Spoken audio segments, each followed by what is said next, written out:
আসসালামু আলাইকুম। আজকে আর একটা ভিডিও নিয়ে চলে এলাম। দেখতে পাচ্ছেন আজকে মাছ বিক্রি করতে যাইনি, তাই ভাবলাম পুকুর থেকে ঘুরে আসি। দেখতে পাচ্ছেন কয়েকদিন আগে এই পুকুরে বিষ করেছিলাম, তাই পুকুরটা দেখতে এসেছিলাম।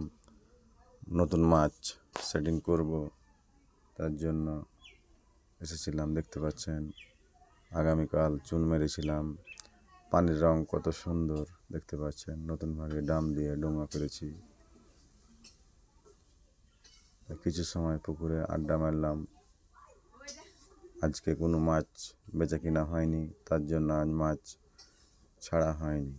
তো আপনারা কেমন আছেন কমেন্ট করবেন। ভিডিওগুলা সামনে গেলে বেশি বেশি দেখবেন, শেয়ার করবেন।